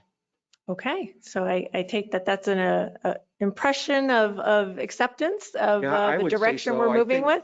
I would say so. I think, one of the biggest concerns in this area has just been that ADA issue over at 101 North Main. And, you know, I'm glad that's kind of getting wrapped up in here and getting taken care of. But, you know, this corridor here, this intersection has long been a discussion of we need to fix it.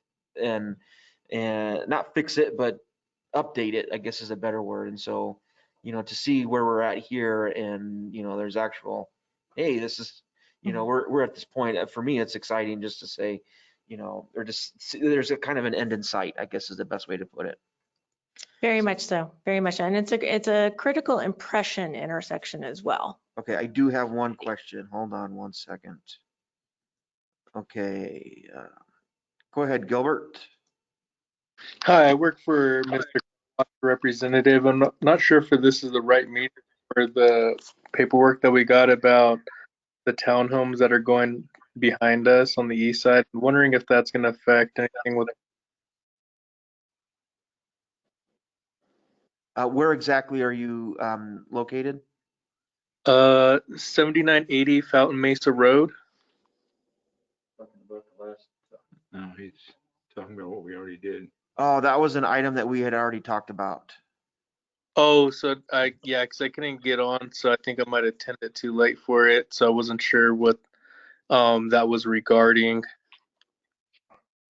Mayor, if you would like to let him know that he can give me a call, I'll be happy to answer any questions for him.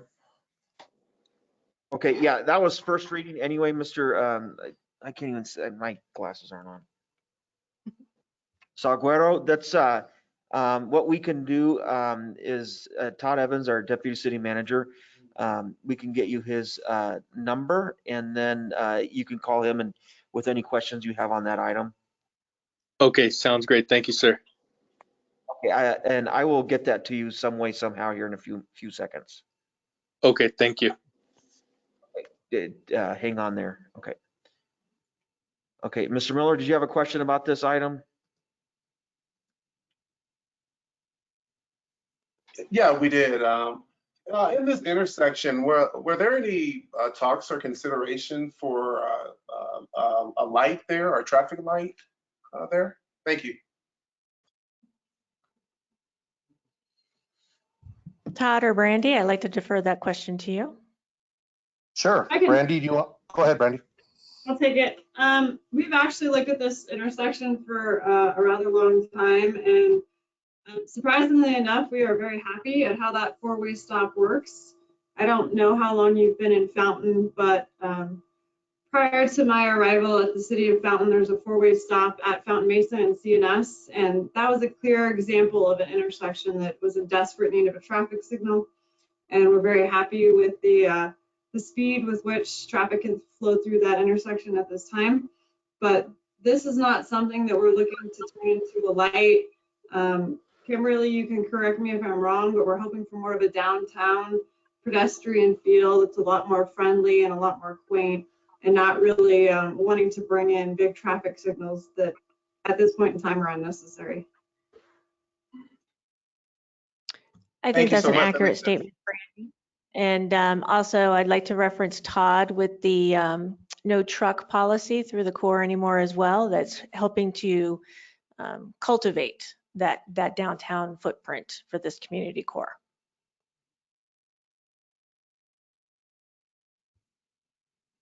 Okay. All right. Yeah, I think, you know, if you can get it done faster, that'd be great. We wish we could. No, yeah. So Brandy will be probably back in front of you through the bid process and the awardance of recommendation for contractors under the scope of work. I think Kelly may have mentioned that since the tasks are 1 through 5, some of those tasks are separate and are the responsibility of improvements for the property owners.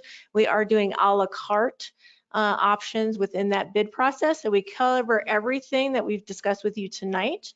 And then as we move through those task measures and ready those dollars for those other ancillary improvements, we'll be able to plug and play by the end of this year. Hopefully, you'll be looking at a much different intersection for, say, the Christmas tree lighting or trunk or treat or things like that, that this community hosts very intimately in this downtown area. With that, I'd like to thank you for our attention tonight, and Kelly online and the larger team online. Thank you so much. Okay, we got, hold on. All of a sudden, council members want to ask questions. Okay. Mr. Applegate. Okay, mine's short. On the east side of the intersection on Ohio, there's that cross gutter that's really a big dip. Mhm. Is that just going to be the same? They won't be able to take that and do anything with it? Yes, we still need that for the stormwater runoff flows. And Brandy, I'll leave it to you if you'd like to add anything else to that comment. No, that is correct. We're gonna keep that there to make sure we've got that cross pan and that drainage flowing through that intersection. So your crosswalk striping will be where it is today, but it'll be more embossed as in that red brick Right. stamp that we I was thinking mentioned. that it's really too bad they didn't put a DI right there at that corner to connect across the street. But that's that cross. We have hard constraints in this intersection Yeah, we it's have pretty to work bad. with. Yes, yes. Okay, Any Ms. other Thompson? questions? Yeah, just to address kind of the elephant in the room.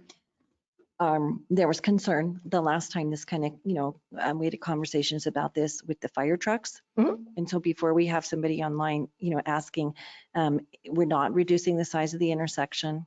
No. We're not doing the bump outs they were called before. We're Correct. just doing the ADA accessibility, but it's not going to encroach into the intersection at all. So what you'll actually have is an introduction of the pedestrian into the intersection, and it's all at grade. So as you can see from this, maybe this little rendering here, as you see kind of the bulb outs of the red outlines at those four corners, those are all flush. So you don't have a big curb that would be an issue with fat tires or large freight, but you will have some bit of an introduction of the pedestrian stamping into the existing concrete area, so the vehiclers have more alert notice of the congestion in the corridor.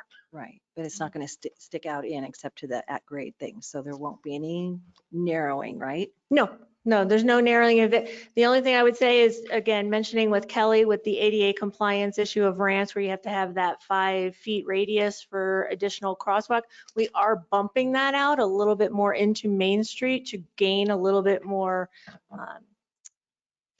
real estate to work with for pedestrian traffic flows, but that's it. Chief, the fire trucks and the police cars can all turn and, Mhm.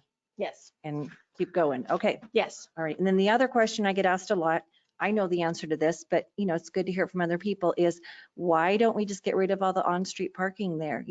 I've heard people say it so we can have, a little bit more traffic flow. So. So I would say parking is one of those things that when it's a headache, it's a beneficial headache because that means you have a lot of good economy, traffic patterns happening in the community. Right now, we just don't have that heightened viability yet, but that's what we're striving for through the public improvements of the district and the improvements into the property assets in this corridor. So we will get to a point where we probably will have to readdress our parking configuration of this district, but by no means are we there yet. But getting rid of the parking on Ohio, not a good thing. We need the parking. Today we do. Yes. Yes. Yes. Okay. It is what it is. No, you're done. Okay. Thank you so much. Oh, wait, Mr. Clement. Okay, guys, there was an opportunity for questions and we were ready to move on. So I don't want to keep doing this all night. Go ahead, Mr. Sorry, Clement. yeah. Rick Clements, 7724 Blue Heron Court. So my question is taking 2 feet off that street, and I know that is narrow already. I don't even think there's 8.5 feet there between where those parking spots are and the center lane. And it seems like it's going narrower and narrower. And again, fire trucks and so forth, they're at least 102 inches wide. So I'm just, that's my concern. Yeah, and that's, again, we have, the engineers are looking into that and ensuring that, it's, as Kimberly said at the beginning, or not at the beginning, but here a few minutes ago, we're constrained with what we can do in this area. With growth and development occurring all over around us, the hope is that we can drive that traffic north and out that way instead of everyone coming through here to get to the interstate. So, that's the design engineers that need it and traffic engineers to figure that part out. But at the same time, we're going to have traffic here still. So, Those are all taken into account as we move forward. Okay, thank you. Thank you. Okay, all right, we're gonna go ahead and move on to correspondence, comments, and ex officio reports. I'm gonna start with Mr. Trainer. Thank you, Mr. Mayor. Sharon already mentioned the legislative agenda, so I won't touch base on that. But I did want to mention that this last week was Chief Maxon's 2-year anniversary. So Yep. big congratulations to him, and it's been great having him. Is that it? Oh, yeah, he's awesome. We love him, and the department is in a very good place right now. Okay, Todd, go ahead. Mayor, I wanted to mention, reference your discussion regarding the success of the vaccine clinics down here that we've had. Susan Whelan mentioned to me this week, and Sam, I hope I'm not stealing any of your thunder, but they are looking at possibly expanding the days and number of vaccine clinics down at the Southern or Fountain Department of Health. So that's all dependent on the number of vaccines that flow into the county. But that's a good sign, and they've been very happy with how busy those 2 clinics have been down here in the city. Also, I wanted to just make sure that the whole council knew, and anyone there in attendance, Christy and myself are both on quarantine, our second in the last 4 weeks, or we would have made sure we were there. Christy was texting me and just stated how much she hated to have to do that presentation from her home because it's so dependent on what our home internet systems are. So we apologize to the council and anyone there, and hope everyone knows that if we weren't in quarantine mode, that we would be there with you all. And that's all I've got, Mayor. Okay, just on the vaccination, you know, it's important to note for everybody that having El Paso County Health Department South in the city of Fountain, number 1, is awesome. Number 2, all the people, not just in Fountain, you know, I know there's a council person in the Springs that thinks it only needs to be in the Springs, but the fact that we have it here, it benefits everyone in the southern part of Colorado Springs, Widefield, Security. There's hundreds of thousands of people that live in these areas, and it's just not in the city of Colorado Springs. And to benefit all those communities and not be solely to one community, I think is a true nature to health department and the board to look at all options and look at the best option for everybody. So I applaud their efforts on that. I get it with the quarantining. It's horrible. I think, you know, we're in a time of COVID, a pandemic. We haven't done these things. That if we have an item that needs to be presented, we need to be here. And if we can't because of a quarantine, then we just need to table it. And developers, things like that, they're going to have to understand that if they want their issues passed, and we're not reliant on, you know, someone who has to be at home because of quarantine, you know, that it could have easily went south for that developer as well, or that builder. And so if we need to table because of quarantining, we need to do that, and we need to be allowed that opportunity to do that as well, not only for ourselves so we can hear and understand what's going on, but also for those applicants who are putting all that time and effort in. If lines would have been crossed or something because of technology didn't work and that motion failed, where would that then take it? And I think we really need to take that into account as we move forward, until we're at a point that we're not worrying about quarantines all the time. But we have been lucky here at the city that we have waited until now, not waited, but we've been able to go until now without really a true quarantine like we've been going through in the last month. So staff really needs to take that into account. I think for council as well. You know, I love the easiness of being at home and being able to do this, but at the same time, we have a calling as council members and to be here for our public, and you know, it's difficult for all of us to try to make it. I get it, and we have things that we have to take care of in our lives, but you know, we have to, you know, give every effort. And this is nothing against Miss Estes. She's dealing with some pretty extreme situations at home, and please take that time that you need. But if you can at all be here, I think that's a thing. I'm hearing council or people that may want to run for council thinking, oh, I can just do it from home. I don't ever have to show up. That's not what this is about. You have a responsibility to the public to be here in front of them, and you know, barring extreme circumstances, it's not I'm just going to stay at home tonight because I don't want to be there. So if you're going to take on that responsibility, I mean, there's a responsibility to be here. Again, Miss Estes has nothing to do with what you're going through. Please don't take it as that. She is dealing with some family issues, and that needs to be taken care of.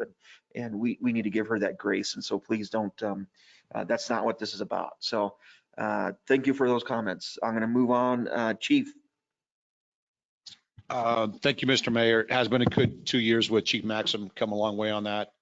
Secondly, great job with several of the things we've done to vaccinate our people in our communities. We helped Pastor Daniel's New Jerusalem Church this last weekend. They were able to vaccinate 500 of their congregation and members from our African-American community. So it was great.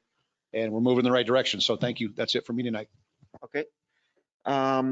Troy. Nothing for me tonight, Mayor. Thank you. Okay, thank you. Ms. Kimberly, are you on still? I know she left the room. Probably not. Mr. Blankenship?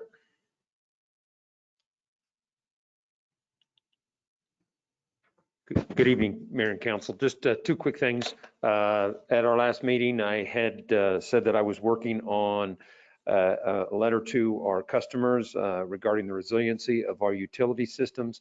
I completed that and sent that out to you this morning. And for those of you who have had an opportunity to read it and get back to me, thank you very much. I know it's long. Yeah, and that's one of the things that we really tried to shrink it down. And I had a lot of people look at it for me. And it has just, I felt like in order to get the message across, it needed to contain what it does.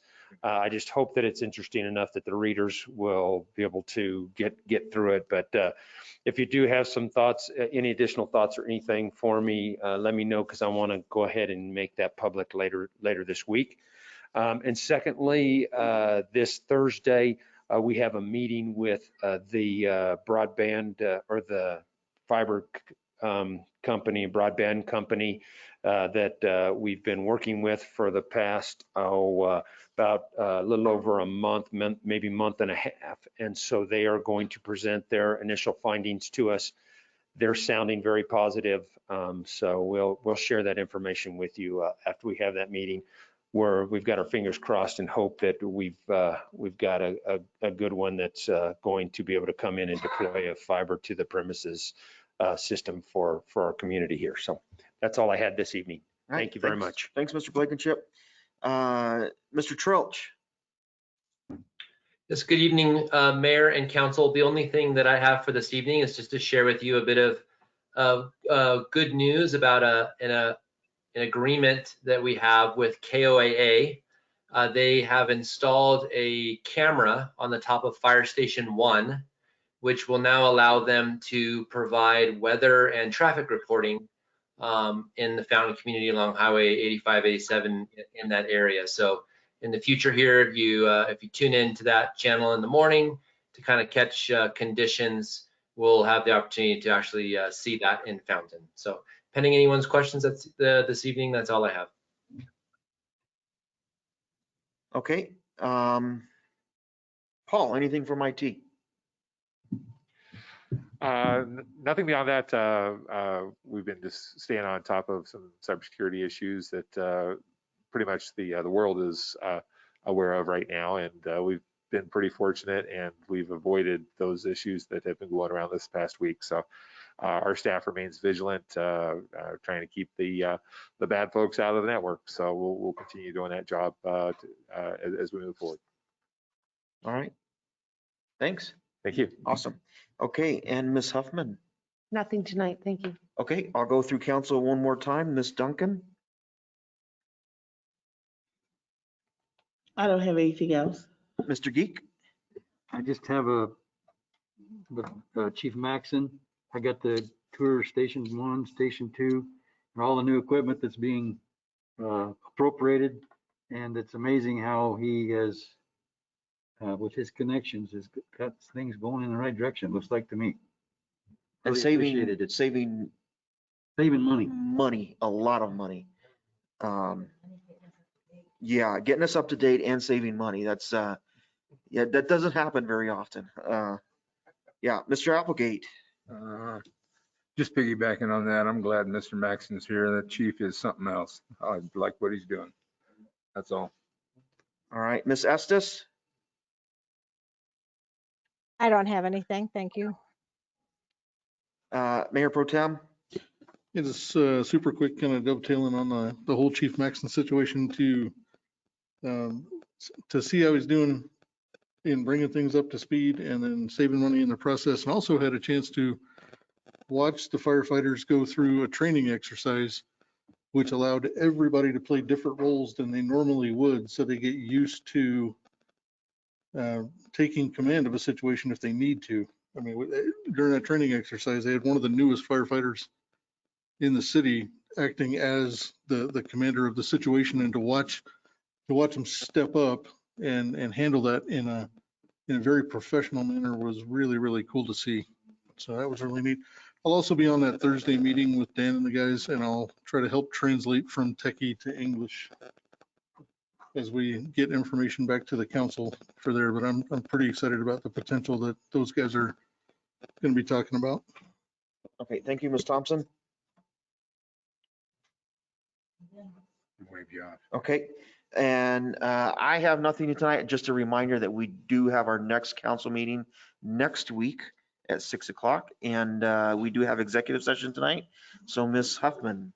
Thank you. I'd like to request an executive session pursuant to CRS Section 24-6-424 for the purpose of review, approval, and amendment of executive session minutes, and an executive session pursuant to CRS Section 24-6-424B for the purpose of receiving legal advice on specific legal questions. All right, and with that, we do need a motion.